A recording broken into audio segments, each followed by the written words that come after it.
Hey, I'm Andrew. And I'm Chris. We're the hosts of True Believers, a comic book podcast, our weekly show about all things comics. Welcome to episode 23 of True Believers. It is our third and final holiday episode. Sorry for missing last week, but we are here today with the much beloved Justice League holiday special titled Comfort and Joy. Ironically, Comfort and Joy is season 2, episode 23 of Justice League, and the only standalone episode of the original Justice League animated series. Of course, the Justice League animated series follows the first years of a newly formed Justice League, Wonder Woman, Superman, Batman, Flash, Green Lantern, Martian Manhunter, and Hawkgirl. And now it's Christmas. Oh, I was so excited for this one. I love this original Justice League animated series. It is so good. Everything about it is just good. So this is the first show that ever hurt me because the Hawkgirl reveal, baby, the way I wasn't expecting that.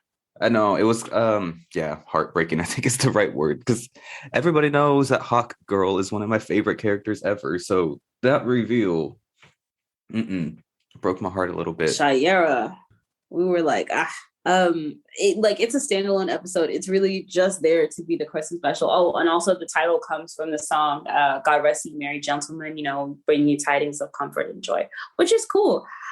So first off, did we say we were going to talk about John and Shire? So this whole episode just follows like certain people around their own Christmas storylines, and it's really cute. It's really fun. So we're just gonna talk about John and Shire. You know what?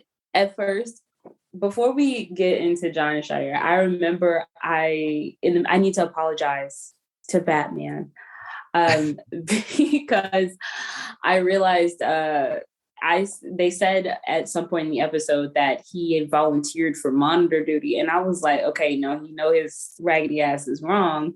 He need to be at home with them 11 children he got. Mm-hmm. Batman is probably Jewish. Do you think so? Why? What makes you think that? Well, I mean, because his cousin is, because Batwoman is Jewish and she's like a mom's side cousin. And, I know most religions are passed matrilineally. So I figure if she's Jewish, that means his mom is probably Jewish, which meaning he probably just had never celebrated Christmas or like wasn't into it. He was like, oh, Christmas is a thing. We do it occasionally. It can be fun. Yeah. And I think Batman is atheist anyway, but that's what I was going to say. I see him more of an atheist than like following any religion. That's why I'm saying culturally, he probably culturally Jewish, practicing any religion, probably not a thing. But I felt bad because I spent the whole episode with your raggedy ass. You need to be at home with your 11 children. I mean, probably he probably still should be, Probably the kids probably celebrate it, but if it's never been a thing for you outside of like a social obligation or a thing, other people do. I'm sorry, I know this is a weird segue, but I was just like, why would they even say this? He has kids. No, I'm with it. Or maybe he would have done it just because it's like Barbara probably wanted to spend time with her family, so she can't be on monitor duty. Barbara, she wasn't Oracle yet. I think this is still Batgirl Barbara. Oh, well, still, it probably did it so nobody else had to do it. But why didn't they just leave John up there, like Martian Manhunter John? It's not like he celebrates anything except, like Martian holidays, but that's not Christmas. I don't know. Probably because it would be mean knowing everybody's with their families and his family is dead. I don't know. Yeah. Anyways, back on. Okay, so John and Shire. Shire is like, this whole Christmas thing. I don't know. And this is John Stewart, by the way, not Martian Manhunter John. His name is Jean. Jean. So yeah, John Stewart and Shire. Shire Hall. Let's get it right. We saying titles now. We get names out the way. So Green Lantern, the best Green Lantern, noticing how beautiful this planet that they.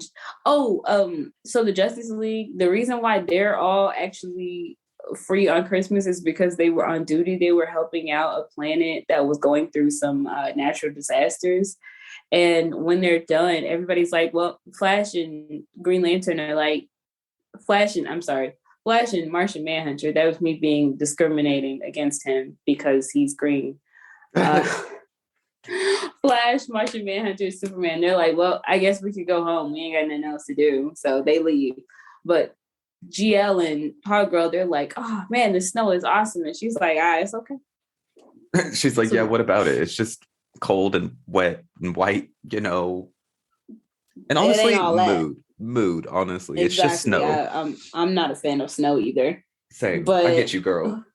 we're from Texas though, so they start having a snowball fight because he's like, I'm gonna teach her about the magic of Christmas. And then he immediately starts cheating. Yeah, No, he's because like, you're not gonna use this power ring. listen, Shayera does not have this much power. So to use your Green Lantern ring to just start throwing hundreds of snowballs at me, like, sir, you know that was wrong. I love that her power is like a mace. So that's the true definition of we get rowdy. Yeah, she doesn't have any power. She can just fly and she's got this really cool mace. Like, that's it. Well, she has wings. Inherently, that's the power. Inherently, that just makes her cool. Like, honestly, it really does. I love her wings. But yeah. So she's like, that was all right for what it was, but it wasn't all that. And she's like, actually, on Thanagar, when we have our holidays, we celebrate in a really particular way. And I've only ever found one planet that does. And then he's like, well, let's go, girl. Yeah, it's a moon. It's not even a planet. That's how like low-key this place is. And honestly, respect Shayera. You get that. Yeah, they go to this moon and then they start drinking at the bar. And she's like, see, this is how we do it. But if you notice, this bar is already rowdy in the background. Like, these are not the peoples you want to be around. You know what I mean? Actually, this is not my idea of a fun Christmas. Yeah, but it is for her. Just because she's and like, then all she right. said, you know what really set this off? You know what make this holiday perfect? And then she just hits this guy next to her with her mace in the hand, like crushes his entire hand. I was like, bruh. And then she picks up that mace so fast and hands it to John. Not her blaming him. And he's like, what? And then the man is obviously pissed because his hand's been crushed by a mace. And he turns and looks and she smiles and points at John so subtly. And John is like, what? Meanwhile, he's still standing there holding the mace. My thing was like, what if John's power ring just died in the middle of this fight? Like, can you imagine? He wasn't using the power ring. He was using fists. I don't know. But obviously this starts a whole riot. Everybody starts fighting. Shayera's like, yes. She says, now we get rowdy. And she jumps in the fight too. Now this woman only uses fists. First she finishes her drink. Yeah, she throws it back and is just like, all right, here we go. Wait, and the way that this starts a chain of events of this fight, it's like people are smiling and they're beating each other with cups, tables, and chairs. Yep, shit just flying everywhere. And then when it all resolves, they're literally Shire is cuddled up to John, and John is cuddled up to the giant alien man who Shire smacked in the hand with that mace, and he has his arm around both of them. Oh my god, and that's just how the scene is. Like, so they're all just happy to have fought, and the whole place is trashed. Honestly, though, that is very like on par for Shayera Hall, right? Like, she's always about that fight, always about that action. She's gonna do it. You know who I think would have had fun in a place like that? Starfire. Actually, all of the Outlaws. Yeah, I agree. They would have had a good time. And then, so next we said we got Flash. Okay, so Flash, apparently, he's a sweetie. He goes to the Central City Orphanage every year for Christmas to visit the kids and ask what they want. This one was really cute. I was like, okay, Flash. Everybody knows I'm not that much of a Flash fan, but this one was a really cute episode or story in the episode. And for the adults, I don't know if you guys watched Smallville, but I forgot that Michael Rosenbaum, who played Lex Luthor with his fine self, actually voices the Flash in Justice League and in a lot of the early DC AU. So I was really excited to hear his voice. I was like, I know that's not you. I know. And who was it that plays Hot Girl? Oh, it's Maria Canals Barbera. Yeah, from... What's the Waverly plays? That's it. She's the mom. She's Teresa, the mom. Yeah, I know. I heard the voice again and I was like, who is that? I know that voice. And then I looked it up. Oh, it's so good. Hearing all these voices again, you know, because these are like voices of our childhood, literally, right? It's so cool. I don't know. Just a side note there, I suppose. But back to the Flash, yeah. So he visits the kids every Christmas. He goes to the orphanage every Christmas to visit the kids and ask what they want. And they show him a commercial for this toy called, it says, if you look online, it says DJ Rubber Ducky, but the way they said it was DJ Rubber Ducky. And I was like, no, not this. Not the Rubber Ducky. It's a hip hop duck toy it's the early 2000s. I think the show came on between like 2001 to this came out December 13th, 2003. So, this was 2003 whenever DJ Rubber Ducky was a thing. And it like raps and like makes fart noises. Not really fart noises, it kind of like beatboxes. It's like but like in a duck way. So it reminds me of that one episode of Arthur, like the Aardvark, that Christmas episode where she just really wants that duck toy. That's what this reminded me of. Actually, it reminded me of an episode of Grim Adventures of Billy and Mandy, where this like ghost duck is following Mandy around as some kind of punishment, and it just farts with its mouth. It goes, ew, what the fuck? it like follows her around, and like she keeps on getting in trouble for like the duck making a fart. This is like the end of an episode too. She keeps getting in trouble for it, but she's so unbothered. And like, it's supposed to be some kind of punishment. But when I tell you this girl, like they're like, that's so rude, young lady. And the duck is like, I don't know. Anyway, so DJ Rubber Ducky is sold out everywhere. The lady who runs the orphanage is like, why would you promise these kids that it's been sold out for weeks? And Flash is like, girl, I got this. I'm the Flash. But it's rowdy at this electronics store. They got to push people out of the toy store. This woman is like, my husband ordered a DJ Rubber Ducky 3 weeks ago. Dude, they were like ready to kill the employees of this store over this duck. And he's like, I'm sorry, we don't have it. And then they start calling him liars. And they're like, Flash, get this man. He's lying to us. We just want this damn duck, Like, it was insane. Like, we are sold out. Come back after the holidays. They literally trample him. Like, it's insane. Like, they're literally pushing the door in to the store. Like, he just barely manages to get the doors all the way closed. So he's like, they are liars. And my thing is the Flash just like leaves it like that. He's like, nah, he's got this. Let me go check another store real quick. I mean, he did get the door locked and closed. So, at least he knew that they were going to be safe there. But Flash probably should have gave those people a talking to, or at the very least escorted the employees out of the store. There was a little more he could have done is all I'm saying. But he was like, nah, this is good enough. There were steps I would have taken. Right. There was like about to be a whole riot outside the store. But you know what? That's why I'm not a superhero. So who am I going to say anything? If I got superpowers of any kind, we already know what we do. We already know. We would be like the Wonder Twins, but bad. The Wonder Twins? I think we're more like Hawk and Dove, but bad, Cloak and Dagger. Ooh, okay. I like that one. We could be Cloak and Dagger. Also, let's have a moment of silence for the Cloak and Dagger TV show, because Tyrone and Tandy did not deserve the lack of support you people gave them. No, that show really deserved better. Moment of silence. Amen. Amen. Okay. So Flash decides he's going to go to Japan to the factory to get the last DJ Rubber Ducky. I hate that we have to keep saying that. But so he goes to the factory. It's like the very last one that they have. And this man is like, but if it's for the great hero Flash, of course. And he's like, thank you. And then he says some stuff in Japanese, but they didn't subtitle it. So I'm sitting up like, I know some of those words. I know, but so on his way back, how does he even run into Ultra Humanite? There's an explosion at the Modern Art Museum, and Ultra Human. First of all, I thought it was Gorilla Grodd for a second, because I was like, it's the Monkey Man. What's his name? Listen, this man has way too many monkey villains. Like, first of all, one is too many, but to have like, there's a whole gorilla city. Like, come on.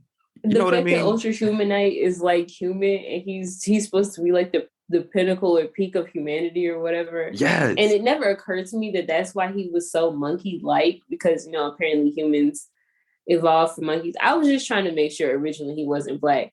Like, that was my focus. So I just, I had different priorities. And it just never occurred to me that I was like, yeah, I was like, it literally just hit me today. I was like, that's probably why he's like that. Ultra Humanite is one of my least favorite villains. I can't stand him. He's a pretentious asshole. God, I know, because he's PQ manatee or whatever. Fuck him. He's annoying. Unfortunately, me and Ultra Human, I have the same thoughts on the holidays. Like he was like empty felicitations, and he's like no genuine goodwill. I was like, that's how I feel about Christmas too. Oh my God, People suck. I just looked up Ultra Humanite just because I was curious if he was like a black person too, since you said that, And it says his weight is 666 pounds. I hate that laugh you just made me do. No, I knew he wasn't black. I Googled it. That's what I Googled it for. I wasn't even like, why is he a monkey? Yeah. Ultra Humanite isn't black, by the way, you guys. Yeah, that's what we've just learned. I just learned. But he's like the worst. Anyways, so yeah, he starts fighting Ultra Humanite. And he's wrong. Obviously, the pinnacle of human achievement is like Serena Williams. Serena Williams. Honestly, that's not bad. But yeah, so in the fight, this DJ Rubber-Ducky gets destroyed, obviously, because that's what happens when you fight an ultra villain, right? But it's like Flash put this Rubber-Ducky so far out of the way, and he literally, because he had to whoop Ultra Humanite's ass, he was pounding him back. Maybe pounding isn't a good word, or back. He was punching him really hard, and he stumbled back. Yeah, I hate that I said that because now I can't recover. Help me. He was pounding, and then the toy got destroyed because of it. He landed on top of it. Yeah. And then Flash flipped him over onto his front. Wow, this is getting more sexual as it goes. I'm sorry. No, keep going. I can't. I just, he was face down, ass up. And now that he's on his front and everything's getting destroyed. Okay, no, this toy is like the head is off. If they knock the legs off, Flash is like, I don't even give a damn anymore. He's like, when I tell you, if this was on HBO Max, like if this was like the Harley Quinn show, Flash would have cussed him out. Because he was like, dude, these are for the kids. Like, why would you, like, he's like, first I had to come in here and stop you.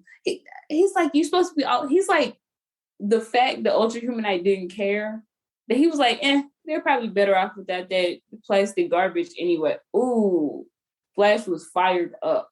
He was having like a little breakdown first. He was like, these kids deserve better. Can't believe you would do this. It's Christmas time. And this monkey is sitting there like, okay, I'll do it again too. But then he takes a cheap shot at him.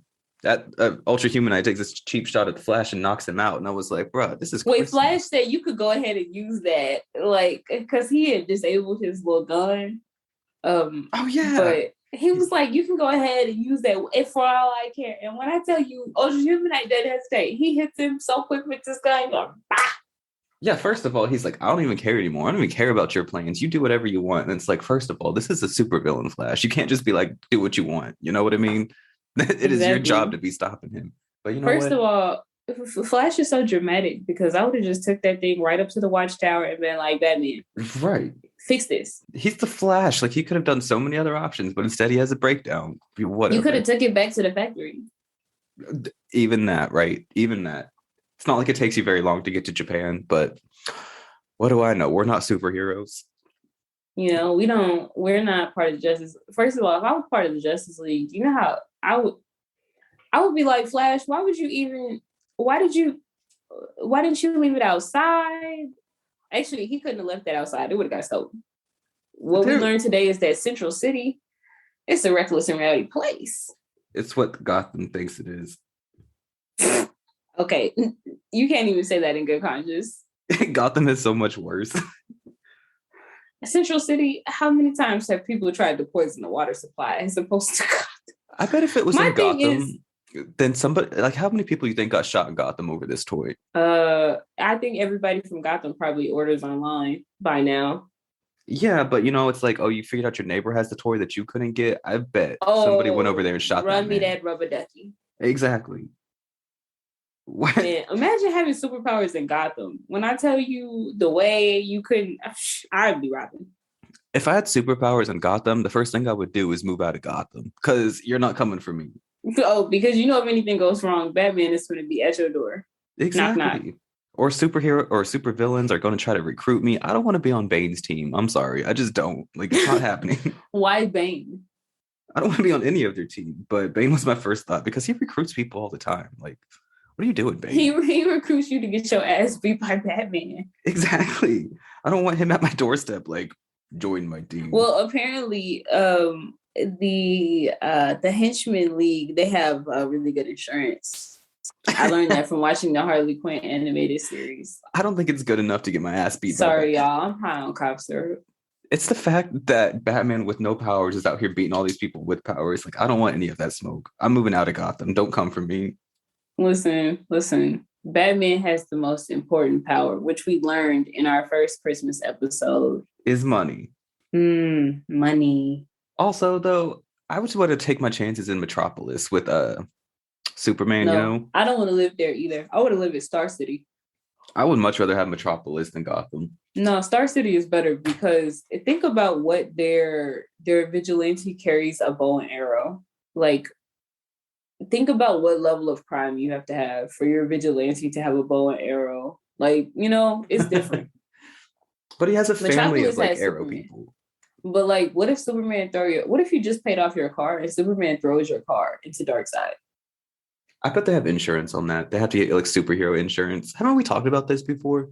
I think so. And actually there was supposed to be a TV show about it. I just saw it on HBO Max. I was telling my mom, I was like, something, RIP Powerless. Powerless was a good show. Huh. But they like made gadgets for Wayne Tech or whatever. Yeah. Anyways, we got really sidetracked. So we did. Okay, so Ultra Humanite, actually Flash wakes up in Ultra Humanite's lair. And he was like, really, dude? You hit me. And he was like, you hit me first. It was so funny. They really did say that. They were like, you hit me first. Why were we fighting? Because you hit me first. And Ultra Humanite like fixes the rubber ducky. And he's like, I improved it. And he's like, did you put a bomb in this? And he's like, no. What you said to me about them kids, it got to me. So I'm doing this out of the goodness of my heart. You can take me to jail after this. I don't even care. But first of all, I would have left that toy and left. You know, and the way I would have smacked Flash on the head, right? The way I would have dropped him and that toy off outside the orphanage, I'm not going back to jail. Well, jail in Central City is probably a bit different. It's not like jail in Gotham. True. You know what? I bet he gets like nice meals and things. I bet in Gotham they just don't feed you. No, they feed you. We know they put that slop on the floor, but no, you don't get nice meals in prison. The prison industrial complex is horrible. But, and incarcerated people are treated as less than human. Central City has that really nice prison, right? That's off an island, I think. I can't think of what it's called. Fucking Alcatraz? They don't have Alcatraz. It's like one specifically for metahumans, and it's a lot nicer than anything Gotham has. It sounds like they have their own Alcatraz for metahumans. Nothing. But TBH, maybe this sounds bad, but I don't want to be in jail with them. I don't want to go to jail, first of all, but I don't want to be in jail with them. Imagine you in jail and your cellie is Captain Cold. No, I don't want to. What do you do? That. Like, you look over and he's like, what's up? And you like, nah, or like, I'm a woman. So what if my cellie was Livewire or somebody? I'd be like, get me out. I don't want to be here with this hoe. Because I can't even have no MP3 player. Because she'd be zapping. Like, I can't, like, it's bad. It's like when you go to the airport and they throw away your toothpaste. That's a little close to home. Empty. Like, it's like they would just have to steal what little fucking joy you have. It's called Iron Heights Prison. That's what it's called. Iron Heights? That don't even sound, I don't know. I'm suspicious of metahuman prisons because of Young Avengers. Remember when they found Speed? He was like in a juvie for like mutants, and they experimented on them. And I was like, dang. So you really have just been abused like your whole life. That sucks. Sorry. Hold up. I looked that up because, I wanted to see what it looked like on the inside or if I was just tripping, And it says Oliver Queen and Laurel Lance both visited Iron Heights for an 8th grade field trip. 8th grade field trip. They had to be on Scared Straight. They was waiting on them to go. What the fuck? Let's just go on our 8th grade field trip to the fucking metahuman prison. Excuse me? Is that on the show Arrow? Because it said Laurel Lance.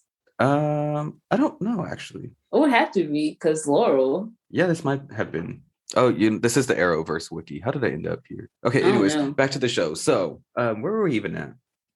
So Ultra Humanite and Flash, they deliver this toy to the kids. And Flash is like, okay, before we go in here, You sure this ain't no Bond? First of all, they're dressed up funny too. Like he's dressed up like, is it Santa Claus? I Flash, think. yeah, Flash has like a Santa beard on, and then Ultra Humanite has like a hat on. He's like, I gotta put something on you so you don't scare the kids. Meanwhile, they did nothing to disguise the fact that Ultra Humanite looked like a big steroid up monkey. They did nothing to disguise this. He just put a Christmas hat on him, and he's like, "This is gonna not scare the kids." How? First of all, that would have scared me even more if I seen that thing. He was Ultra Humanite is scary looking. First of all, period. All they did was put a hat on him, so I would have been even more scared. He's scarier looking than Darkseid, because Darkseid at least looks like a thing, you know. Ultra Humanite looks deformed. Yeah, it's just how it is. But so he gives the rubber ducky to the kids, and it's like Ultra Humanite's voice talking all sophisticated. He said he made some improvements, and he's like, "Gather round, children, as I tell you the tale of the Nutcracker." Yeah, it's ridiculous. And then the kids are like, "This is cool, but it's kind of not what I wanted." You know what I mean? This isn't what they advertised on the TV. Like, oh, and it starts to glow, but it is like hypnotic. And the kids all settle down and they sit and they listen to the story. And he's like, "Young Clara received an excellent gift from her grandfather Drosselmeyer. something. Her toys came to life." And Flash is in the background like, I kind of liked it when he made the fart noises, but okay. Yeah, and then it just shows him going to jail. And Ultra Humanite's like setting up a little Christmas tree in jail and things. No. Ultra Humanite walks into his cell and Flash is there with an aluminum Christmas tree. Now, is that what it was? I don't remember. I kind of checked out at that point. I'm gonna be honest here. I saw what I needed to see. No, and Ultra Humanite starts to get personal with Flash, and he was like, you know, he was like, "I'm sorry, I know the aluminum tree isn't much." He's like, "No, we had an aluminum tree well, anyway, thank you. It's a nice gesture." And I was like, dang, I kind of want to know what the rest of the story was, but I ate then. And then you see him looking at his little tree. Got a little light system that shines on the aluminum and projects lights all around the room. And then Flash sees him looking at it with joy and from the bars because Ultra Humanite told him to get the fuck out. And that's the end of the Flash storyline. But first of also, all these things happen out of order. Yeah, we're just kind of telling the stories as they happen, but they had whatever. But I'm not giving Ultra Humanite anything, like at all. This man is too smart. He's going to turn those into a weapon somehow, and that's how he's breaking. That's what I was thinking with the lights. I was like, couldn't be me. I would not have done it. I don't trust that monkey man for nothing. What is up with this and our inherent distrust of monkeys? Do you remember when like 10 years ago when Young Justice first came out? I remember texting you like when the monkey episode happened, all those monkeys came off the truck. I was like, I know these monkeys that just cut out that truck. Remember whenever you figured out about Bobo the monkey? I can't remember what his real name is, but oh god, gone, the form of man. Oh, the simian, gone. That's what it was. Arise the demon Etrigan. I was like, yeah, remember when you learned that one? That Bobo T Monkey or whatever the hell his name is not. I just like the way y'all don't understand, but the way that I was furious with Andrew, like, because I kind of thought he was joking when he said that, and I was like, no. Yo. So moving on, we got Superman and Jean. Future State was amazing. That really deserves a lot more clout than it got, because that was amazing. But I wish that they had teased Yara Flores. Like she has powers like water powers, and I wish they had shown that in Future State. Like they should have shown a little bit more of her powers because you know it's what she deserves. But Future State was good, everybody. And now we've got Jean and Clark. Yep, Martian Manhunter and Superman. So in this one, they just go to visit. This one was like my second favorite one. Obviously, my favorite was Hot Girl, but no, this was my favorite. I thought it was sweet. It was really sweet. They go to visit Clark's parents, and you know they're just normal people from Kansas. They're like happy to see their son, and they're like Jonathan. They're like, "Sorry for interrupting," and they're like, "No, you are more than welcome." Blah blah blah. Wait, when he gets in the door, he was like, "Hello, I'm John, and I'm a Martian." And he's like, and Pa Kent is like, "Oh, we're no strangers to aliens in this house." Yeah, right. Like their fucking son. Oh man. But the fact that I'm like, oh, he just comes in with it dry like that. I'm John, and I'm a Martian. And I love this one. They're so welcoming and warming to everybody, even if it's a green alien. They don't give a shit. You know, they're like, welcome. Welcome to our farm. Merry Christmas. And Ma Kent gives him a beautiful handmade sweater. It wasn't beautiful. It was actually kind of ugly. But that's part of the holiday fun. Right. I wish I got like a homemade sweater. It's just like the sentiment, you know, it doesn't have to be pretty. That's one of those things that I like really liked about Harry Potter when I first saw Harry Potter and the Sorcerer's Stone. I thought it was sweet that they sent him like a handmade sweater. Do you not understand the amount of time, money, effort that goes into a handmade sweater? It just exactly. It's like that's a beautiful gift. Exactly. It's better than anything you could buy, I think. But I don't know, this whole episode or this whole storyline was just, you know, a good Christmas time with your family. That's what this whole thing was, right? Yes, it was truly giving you good tidings of comfort and joy because they did everything they could to make Sean feel welcome. This is the episode that's a meme also because you find out that Superman he was like, what did Pa say? He said, "Oh, we used to wrap all his gifts in lead so he couldn't see through them." And he's like, "Oh, you mean Santa used to wrap the gifts in lead?" And they're like, "Yeah," but like. They're laughing, like they're looking at him like he's crazy, but Santa is real in the DC universe. Like Superman has interacted with Santa before. Like, right. It's not like he's crazy for believing in Santa. Santa's real. He's met Santa, yeah. Like the real Santa, not these like mall Santas, you know. And as we've seen in Teen Titans Go versus Teen Titans, listen to our old episodes. No, Santa's incredibly real in the DC universe. Yeah. Also, maybe he's evil. I don't know. I don't know. So it's like, I think it's like Christmas Eve, and then Jean is like out on the town. He's just exploring. He sees like comfort and joy around the town. People are having a good time. He even like this one girl is like talking to Santa, quote unquote. And she's like, when is Santa coming? So he lands on the roof and walks around. So she hears Santa Claus. And then she's like, Santa's got to eat the cookies or something. So he, of course, eats the cookies. He's like, one thing I'm going to do is eat these cookies, bitch. Like, homemade cookies for me. He sticks his whole arm down the chimney because this man, you know, can extend his. My thing is that was so crazy. You can become intangible. Like you could have just went in and got the cookies.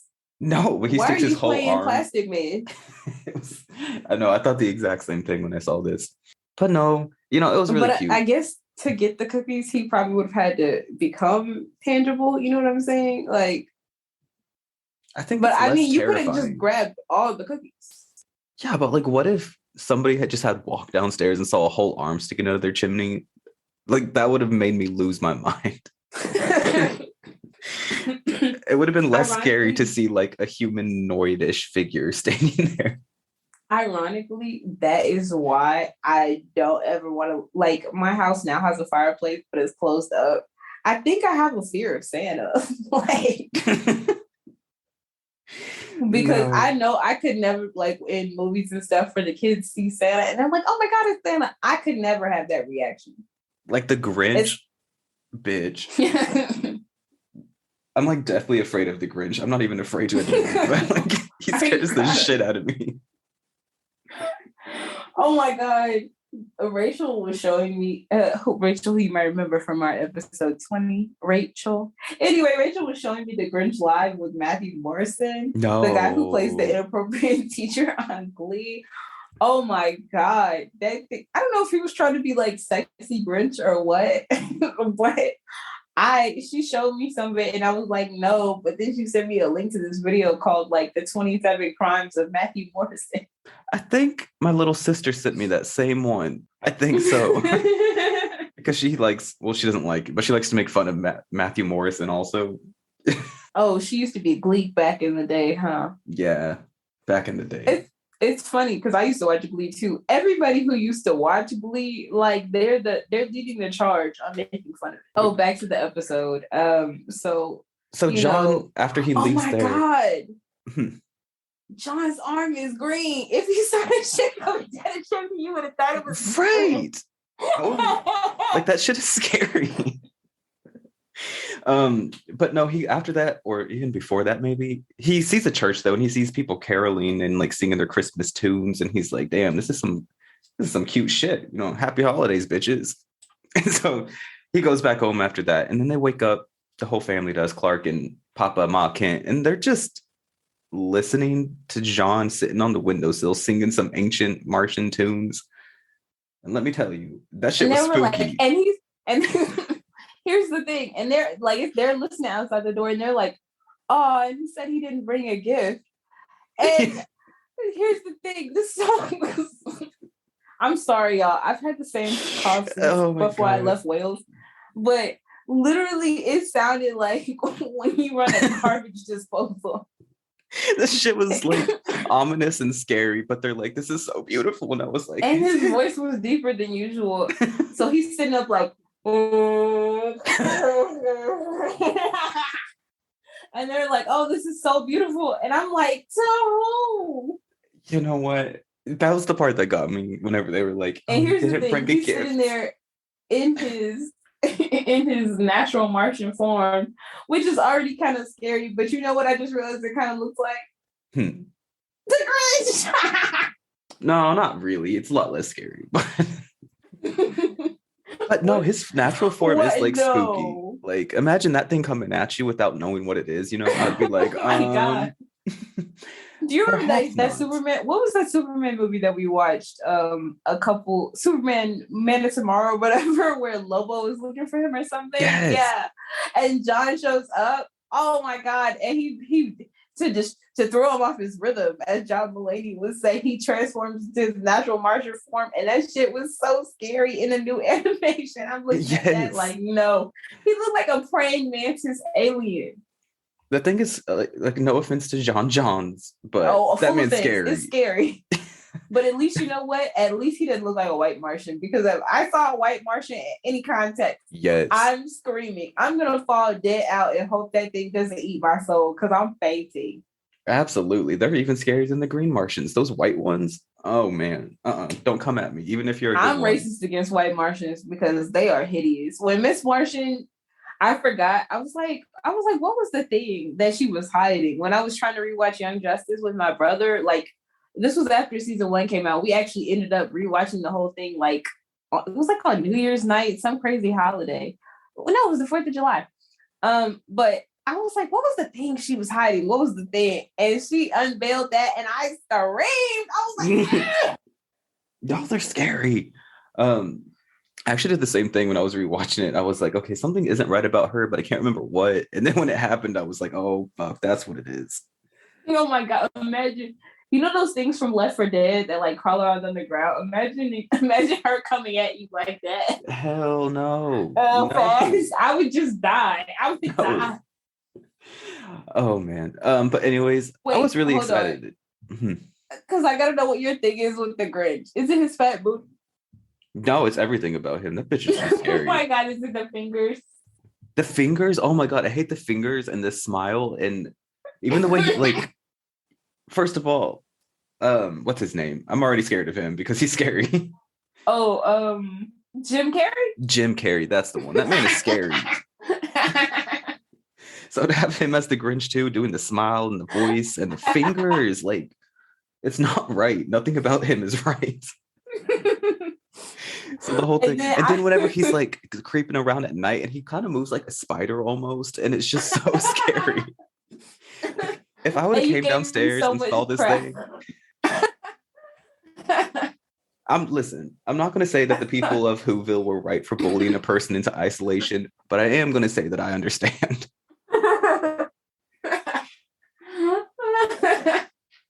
and that's the Grinch for you.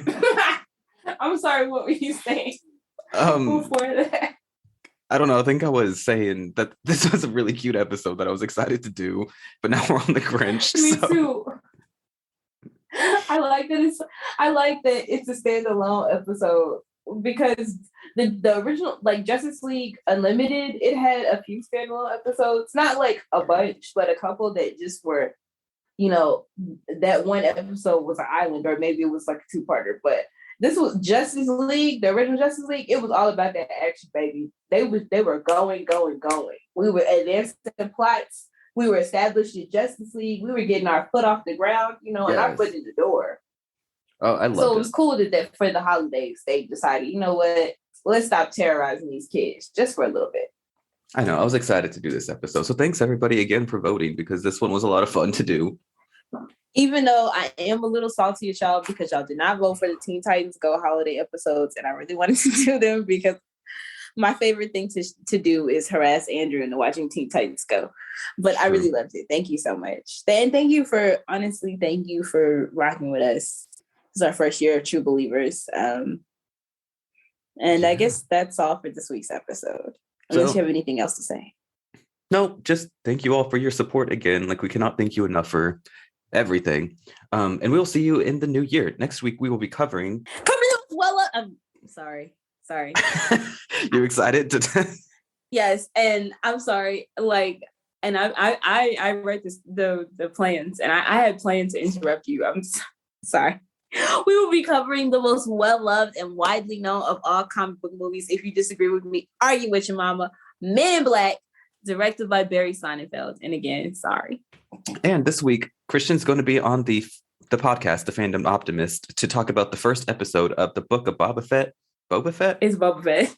I don't know. I'm not the Star Wars one. This is all her. That's what she's going to be on that episode. So be sure to check that out. We are available on all major streaming platforms. And if you really like the show, please leave us a review. Continue sharing with your friends. We really appreciate it. Again, we are so grateful for all of your support. And as always, if you want to leave us a suggestion on what we read or watch, you can find and DM us on social media. You can email us, leave us a voicemail at 650-761-2629, or join our Discord. And we'll see you in the new year. All right. Bye, everybody. Thank you. Happy holidays. Happy holidays.